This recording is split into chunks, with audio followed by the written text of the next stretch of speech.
Adebayo Adeleke is a renowned supply chain geopolitics and leadership expert.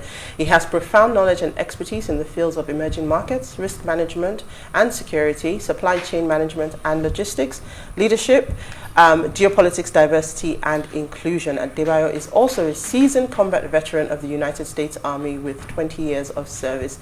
Thank you so much for joining us, Adebayo. It's great to have you on the show. Pleasure. At the backstage listening to you all, you guys have really cracked me up. It's been an awesome experience just listening to you and sharing your experiences. So I'm glad to be here. Awesome. So in our own layman's terms, we've tried to define what we understand by food insecurity. So we'd like you to tell us, from the context of the supply chain of our food today in Nigeria, can you give us a quick summary of what that supply chain looks like and how it contributes to the larger problem of food insecurity? So we define, supply chain, movement of goods and services from the point of origin to where to their, designated consumer, and then you extend it to when the particular material re-enters the heart again, the reverse part of logistics, the reverse supply chain. When it comes to the essence of the food industry, it's a completely different ballgame because of the sensitivity of it. So you can actually define food security in two terms: securing the food supply chain and the value chain, the pipelines to it, and also the ability to be able to provide food when it's necessary. I think that is what resonates with a lot of people more. How can I get my food when I need it without waiting in line? I think that's a huge challenge. That is the food security that we talk about. So defining food supply chain is all supply chain processes from the production, from cradle to grave, let me put it that way, from cradle to grave of every food item on our table, from spices to tuber crop to grains, name it, to milk, to fresh fruit and vegetables. So all these things over there. So let's look at Nigeria. Can I go on? I don't want to be on the soap opera. Yes, please. Nigeria is very unique. We call it, center of gravity of Africa. So because there's a lot, not because of our ethnical kind of combination, but also because of our population and because of our geopolitical combination as well, because Nigerian geopolitical landscape is quite unique and quite different. So many ethnic groups. I think in Nigeria has about 500 languages and whatnot. But there's a unique part of it too. We produce so much food in different parts of the country. So there is an equal need for all Nigerians, all from different geopolitical zones, to actually work together to make Nigeria, to have secured food pipeline within Nigeria. But what we're experiencing right now, on a macroeconomics standpoint, the inflation is one part. But there are other things that actually contend why food insecurity is at large one of the Nigerian number one problem. We have the current flooding issue, which is climate change, depending on who you're talking to or who is, whatever their position is on climate change, they believe it in or not. But flooding is real. Drought is real. Flooding is what we're seeing today. Tomorrow it might be drought. And all these things actually make food scarcity a reality. And once food scarcity enters the equation, you can be rest assured that food security is at large. So right now, what is going on in Nigeria, a lot of locations have been flooded. A lot of people are fleeing their farmland. The immediate impact is not going to be felt yet until the water is, because there are several things to it. The immediate impact now, people are fleeing. We're seeing on TV. That's one part. And then we're going to have a part whereby the flooding dies down, and then all these other second and third order effect of it start coming out. How to rejuvenate those farmlands. The government has to actually pour in a lot of support for local farmers to get in there. We have a lot of belts in Nigeria. We have the tuber belt, we have the grain belts. All these things has currently been hampered. We're still kind of recovering from insecurity, the real challenge of terrorism, banditry, and herdsmen that is still plaguing those zones.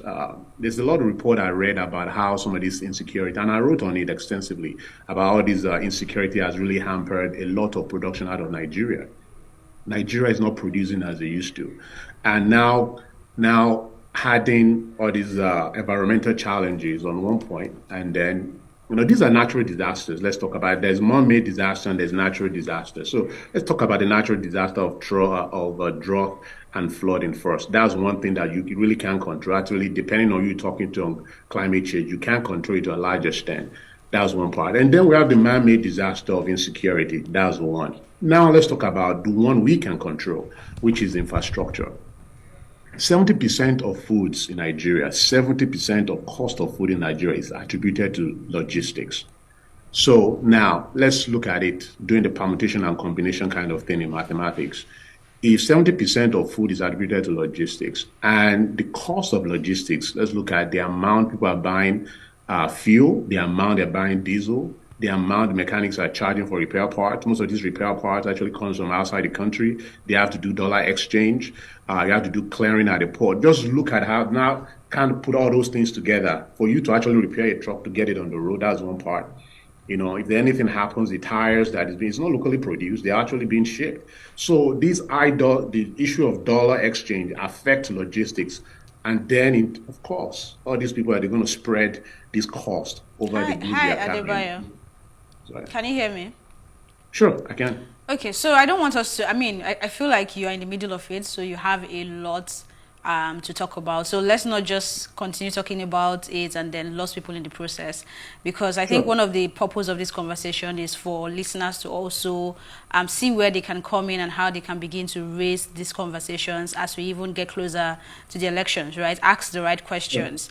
I like that you said natural disasters and man-made, and even before this flood thing came up, we've had the one you mentioned, like insecurity, because I know of an agri-tech that had to pull out their sources from a lot of farmlands in the north because of the unrest with the herdsmen and all that. And that happened. The impact was on ground before we got here now. So if you have to really look at the state of the Nigeria food supply chain like we're talking about, where would you say we are and where can we begin to do the right thing? Because it is a disaster. We can go on and on.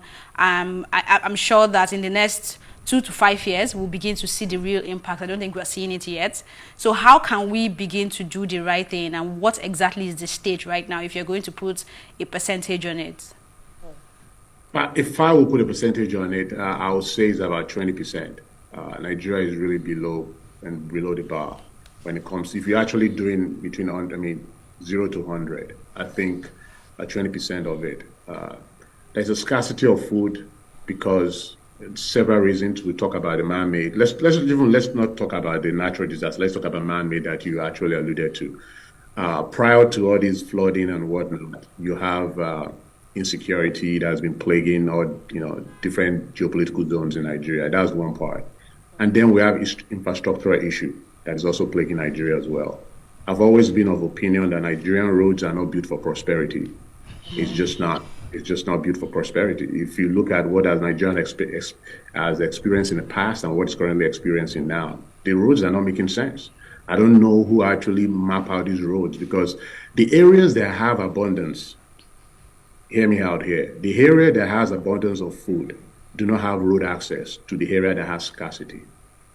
It's an inventory issue, Nigeria. There are a lot of places that have abundance of food, but there is no way to get this food out to places that have scarcity. And that in itself says a lot about our infrastructural status of logistic infrastructure in Nigeria. So all these roads that we are constructing, where are they constructing it? Who is constructing it? Who is mapping these roads? There are some of these. So these are areas that we can make improvements to our logistical infrastructure. And then if we can make this tweak in our logistical infrastructure, we can actually raise our ability to feed the nation. If we can actually have accessibility of roads from farmlands to where the market is, and I think we can have a huge impact on this good forward. I think that when you also talk about roads, infrastructure-wise, right, or logistics-wise, is the road the most effective way to transport this food and this produce? Is that best practice? Because I know we're highly reliant on roads here in Nigeria, but is it really best practice? Depends. Nigeria, the farthest point in Nigeria is about 1,000 and 1,200 kilometers, Badagry to Maiduguri or whatnot. So looking at the road network, it's probably the most ideal and the most cost-effective way to do it, barring, and I repeat, barring good roads and secure road network. barren is probably the cheapest and the most viable way. Because you have to also understand as well, because when you're moving from one location to the other in Nigeria using the road network, you're actually having different hubs along the way. So the road is the most viable and probably the most objective way to actually move stuff, because you're stopping in different nodes and you're delivering goods as you go along from one destination to the other. So it's probably the best way. And the next best thing is train, but we know we're lacking a lot in that in the country. And of course, the last part is air. Almost every big city in Nigeria has an airport right now, but it's probably quite expensive to move certain type of food product, except for fresh food and vegetables, because of their perishability and preferability. So, still on infrastructure, right? Logistics now, to be precise. I remember when this administration, when they came in and a lot of real work were being done, one of the things that the Honorable Minister mentioned was this logistics for food and for a lot of things, right? So looking at where we were before 2015, right, and where we are now, do you think that the work that has been done in that sector will do anything, or do we have a lot more work to be done? There's a lot more work to be done. I believe a lot of road networks have been constructed. These are, I mean, plus for this current administration, I believe they've poured so much amount of work on the road network. But there's one thing to have a road network. There's one thing to have a road network that has a logistical corridor to it. There's a completely difference. When you have a road network that leads to the other, there's a certain roads they call farm to market roads. That means just direct route from whatever farm settlement to the market. But when you have roads that are just connecting one city to the other, then what benefit is those roads to where you need them to be? That's one part. So that's what I said, certain roads are being built, but they are not their functionality on what they're supposed to do is quite off a bit. And also let's talk about cold storage. As you move foods along, especially for perishability, if you mentioned tomato earlier on the show, you move. Kano Kano state is the state that produces the most tomato in country, and of course they move, billions and billions worth of naira of tomato to Lagos on day-to-day basis. There's a lot of, I think last time I checked, about 60% perishability rate, because it takes about 72 hours to move stuff from Kano to Lagos, of course, and you know how they store this thing in basket. By the time they get here, it's all spoiled and whatnot. So imagine we have a cold storage facility along those routes as we move from Kano to Kaduna to Abuja to the southern part. It can actually help a lot. And those are the areas that the government can actually improve in different settlements and different route networks of providing cold storage to be able to kind of expand the life cycle of this food product as we move them from one location to the other. I think we'll take a short break now. And when we come back, we'll pick up the conversation from right here. Please stay with us.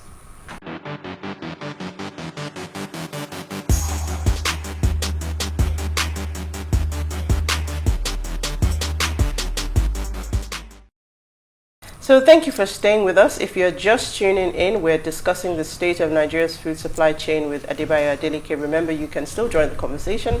Send us an SMS or WhatsApp to 08180384663. Tweet at us at WasteShowAfrica1 with the hashtag WasteShow. So Chinelo, you have a question for us? Yeah, okay, so we can agree that there's been like a great, impact on food insecurity in Nigeria so far through, like you rightly said, or like you rightly said as well, in terms of infrastructure and storage and all of that. But then let's come to technology, right? Mr. Adebayo, how do you think technology can be improved in order to help food insecurity or food security, as the case may be, in Nigeria? I'm a believer that technology is going to save us all. It's going to be since we missed our industrialization, I believe the use of technology is going to help Africa and Nigeria, most especially, to leapfrog a lot of developmental processes. In the area of food security, in the area of tagging, because there's one part of food security that we talked about, which is making sure that we get food from one location to the other and we reduce the effect of scarcity on the food value chain. There's another part as well, which is the health and safety of the food we are eating. Oftentimes we don't, I mean, we're pretty much used to it. Our markets are informal. Our tomatoes and pepper are all over the street with flies and whatnot. We're used to that. We have that immune system. But there are certain things that we're immune against as well. I think we can use the use of technology to track where these particular products are coming from. In case there's an outbreak that is caused by food, we can actually use this technology of blockchain and whatnot to be able to trace exactly where this particular food is coming from. Then when we can isolate the particular problem and treat it as necessary instead of causing panic across the nation. That's one part as well. In the area of logistics and supply chain traceability, tracking, and especially in the use of the transportation as well. I mean, technology is going to help us impact, but most especially the use of technology in farming. Precision farming. I think a lot of farms in Nigeria are now adopting precision farming, ability to use data gathered over the course of time to be able to know exactly when to plant, where to plant, and the right of necessary fertilizer that needs to be put on the ground, and so that you can have a better yield of whatever product is being produced. And these are how technology can help us kind of maximize what we already have going on. It can help us kind of for better. How do I put this? It can help us kind of mask our issues for now. The use of technology can help us mask our issues until we are able to actually fix some of the problems. Okay, so I'd like to come back to when you talked about the distance and the road network from farms to the hubs where the food is needed, right? Today, I think one of the states, I think it's Benue State, that has the food basket of the nation. And then we know that a lot of our core vegetables, tomatoes, onions, all of those things also do come from the north. Is there a possibility that in being able to make the logistics, given that we've also said that the road is the most effective currently, is there a way to look at the farmland that we have right across the country to limit or reduce the distance with which this food has to travel? We seem to be so dependent on a particular region for our food now. What are your thoughts there? Absolutely, and it makes sense because they are clusters. I mean, it makes sense. Areas that are very good in this area, let them produce as much as they can, so that these areas can actually focus on other things else. But at the same time, because of the issues we're having with security and the issue of logistics and supply chain, it's hard to look at other alternatives, which is to let other areas exploit other particular foods to be planted in their areas. If the Benue, or what we call the belt, the fruit basket of Nigeria, is not being able to satisfy the rest of the country because of security issues and issues of supply, logistics and whatnot. Yes, I think a viable option is to make sure that other areas that can produce might not be as optimal and must be as vast, but at least you have some kind of diversification, so we don't have every reliance on this particular part of the country. Absolutely, I think that is a viable option, and it also should always be part of a solution to be actually tabled. Okay, so I was also going to ask, I think there's one part we haven't touched on, which is pest and disease. I'm not sure how much this has affected agriculture in Nigeria, but I know this is a thing that can actually affect the food supply chain, right? So what do you think is happening in that aspect? So, we've talked about this. I have my opinions about this. I don't know if it's founded or not, but I know the reasons why a lot of these foods, the GMOs, I know Nigerians don't like it. At least people that are aware of it don't like GMOs. But the reason why GMOs are quite attractive is because they guard against the way they did the genome combination is to guard against some of these pests and whatnot that are very predominant in areas like this. But I don't think, there are several ways to look at this. Yes, it is pests and all these diseases are part of what's going to actually reduce our food production. But at the same time, I think adoption of GMOs, I don't want people to stone. Actually, I'm online, so nobody can stone me here. But I think it's a way to actually kind of sidestep the issue of pesticide. But if the government says, you know what, we do not want GMOs on our farmlands, then they should provide opportunities for farmers, subsidies for farmers, pesticides and whatnot, so that they can be able to produce so-called non-GMO foods. Because I don't see the way out, to be honest with you. I don't see the way out. The way our population is exploding is either we double up on the way we farm or we actually resort to GMO. There's no way around it. There's no way these particular farming methodologies can continue to sustain Nigerians if some of these things are not tweaked a bit to actually make accommodations and to produce food for the country. So what would you say today? I think the question Elsie asked about where we are versus where we should be. I want to bring it home really to the government, because if we look at the types of farmers that we have, compared to other countries, we don't see the huge sort of organized farming, big organizations into farming like we have here in Nigeria. It's still very much localized farming, and a lot of farmers may not have the kind of funds or capital that they need to, in fact, go in the direction of GMO and things like that. So what kind of support, in an ideal scenario, would you expect to see to start to address some of these challenges we've talked about today?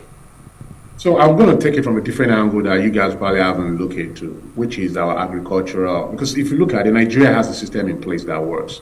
If you look at our university system, across Nigeria, there are a lot of agricultural schools. I know there's one in Abeokuta, and I know there are some across the nation as well. The reason why these institutions are in place, and that's what the US is actually using as well. If you look at the United States, the Midwest, which is called the breadbasket of the United States, most of those schools over there produce and whatnot. They're all farmlands and they're all farm schools. Their main competencies are about agriculture.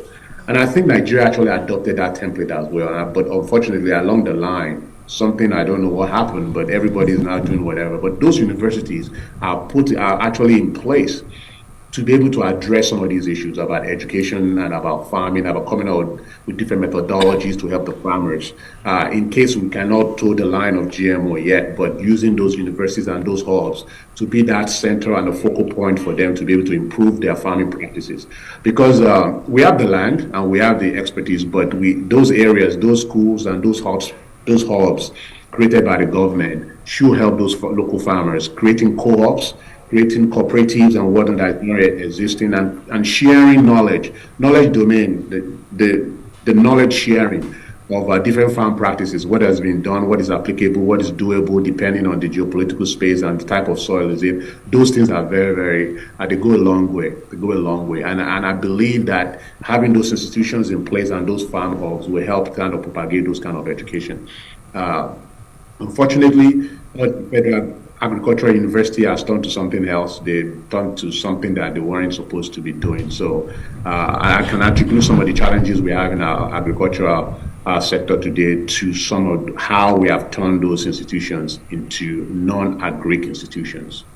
I like that you answered my next question by the way you finalized it, because I was going to ask about the state of these institutions you mentioned. I think the country we're trying to remember now is New Zealand, and how they do agriculture, and people even going there to sort of see the new technology. So if you have these institutions, you should be expecting some exchange program to be able to know what is really happening, what's the new technology, how is it working. But if you're just in your silos, fighting ASU strike anyway, studying maybe 3 months in a year, right? So how does that really work? So I want us to talk solutions, because I know we are getting to the end of this conversation.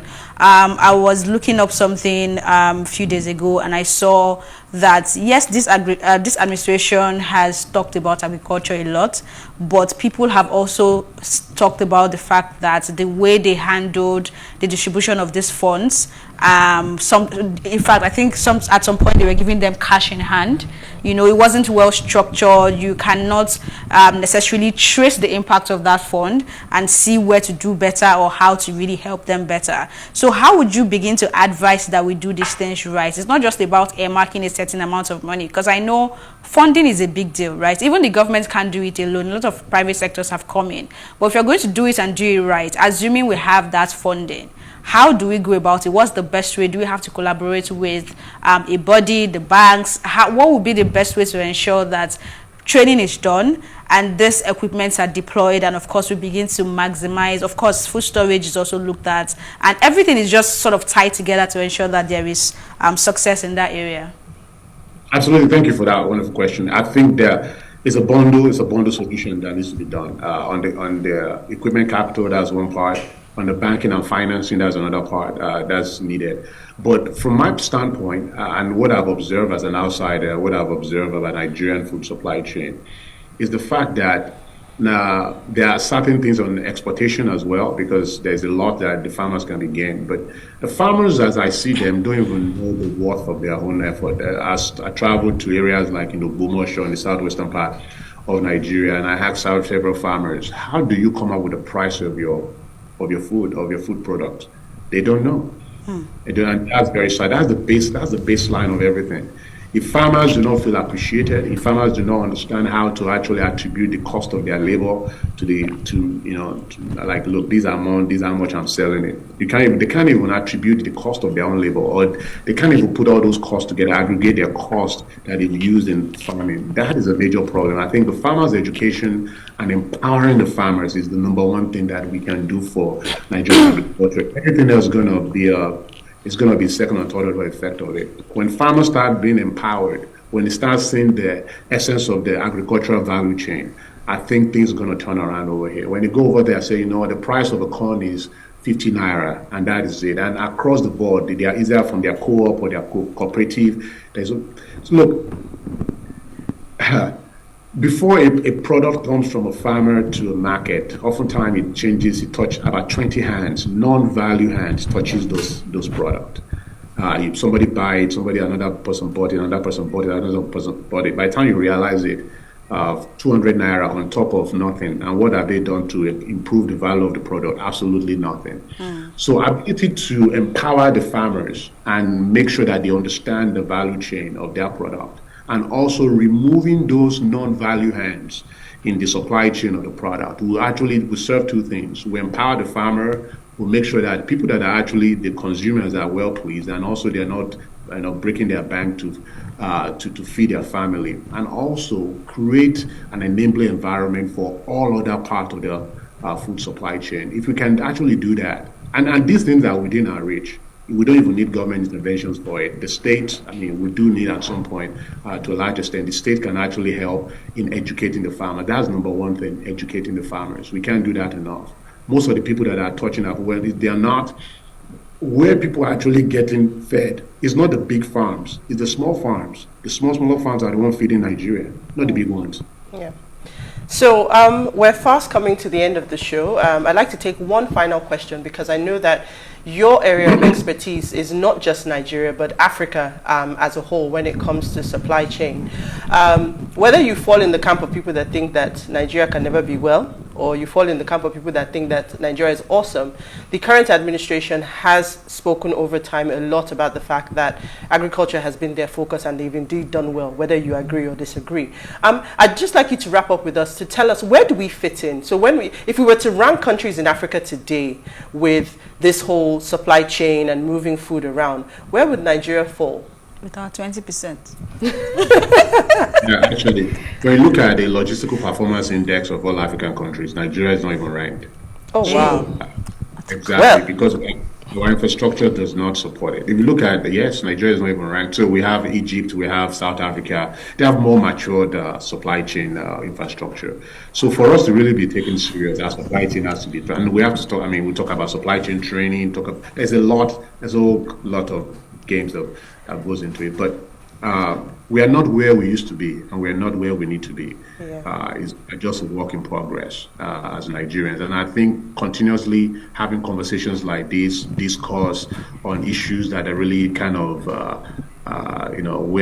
where they have people have different pain points. It's how we move the needle. And I think that the current administration has done a lot in kind of diversification. It's not, it's far from the best, but at least it's better than what we used to. So we can only expect the next administration to pick it up from here and continue to improve on it. But as long as we continue to move, as long as we continue to make movement, we're going to get there. But movement at all will actually be a no-no. So thank you for having me. I really appreciate it. And you guys been awesomely nice, so thank you. We've certainly enjoyed having you on the show, and we've learned a lot. You've shown, I think this last question you just answered is the definition of drops mic, but it's been great to have you on the show.